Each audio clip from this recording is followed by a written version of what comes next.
Hello, my name is Robert Rickover. I've been teaching the Alexander Technique for over 35 years. I teach in Lincoln, Nebraska, where I live. I also teach regularly in Toronto, Canada. And for the last several years, a lot of my teaching has been online, a process I call online posture and movement coaching. I was recently introduced to a concept called flipping the classroom. One of the pioneers of that process is a man named Salman Khan, who is the founder of the Khan Academy, which is basically online video classes in just about every topic imaginable. The basic idea behind flipping the classroom is that instead of going to a classroom and listening to lectures delivered by teachers in the classroom, you get the basic information online, and then the classroom becomes a place where you can discuss and refine, ask questions about, and dive deeper into the topic. As a former economist, that appealed to me immediately as a way, way more efficient way to use both the teacher's time and a student's time. So with that idea in mind, I'm doing a little experiment here of creating a series of 6 short videos. They'll be under 10 minutes, most around 7 or 8 minutes in length, on the topic lessons in self-direction using the principles of the Alexander Technique. Now, for those who are not familiar with the Alexander Technique, in a nutshell, it's a way of learning how to use yourself, your physical mechanism, more effectively as you go through life. How to do things with less strain, how to do them more easily, more enjoyably. And I believe that Alexander directions, which are a concept in that field, are perhaps the most important skill to master by any student. So I'm beginning with this initial series on Alexander directions, how to use them, how to experiment with them to make sure they're useful to you, how to deliver them in an effective way to yourself. So that's going to be the initial series, which will be posted at the same time that this introduction is.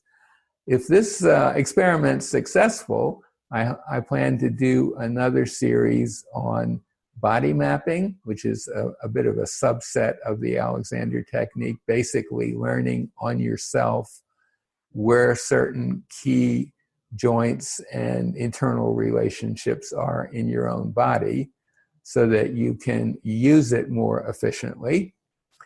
I also want to do a series on how we respond, or what are the forces that are operating on us as we go through life, the fundamental forces that impinge on us all the time, gravity being one and possibly the most important, but certainly not the only one.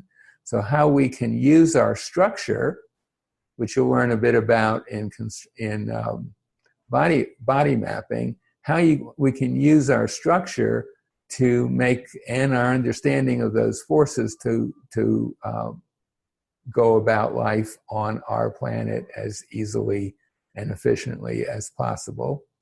I also would like to do a short series on constructive rest, which is an Alexander Technique process for releasing tensions in your body. And there may be others as well.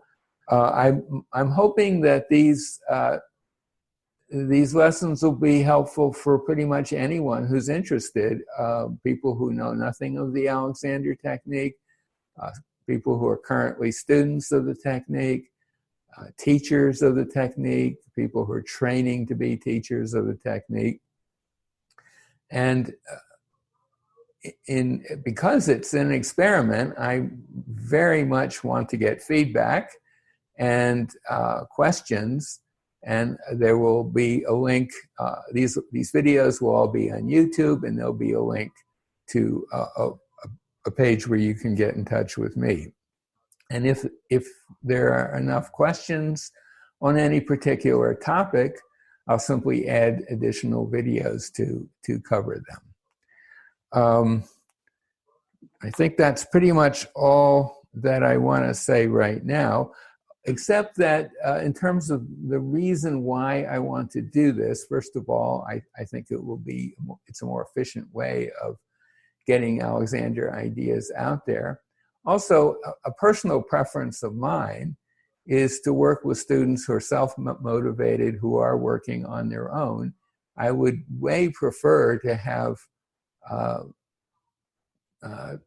20 students who are each having perhaps 5 sessions each, than 10 students who are having 10 sessions each.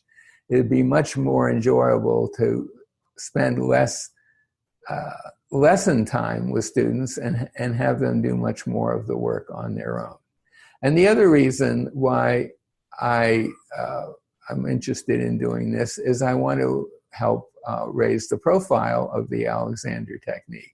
I think most people who have come in contact with it, teachers and students, would agree that the technique deserves way more recognition than it has.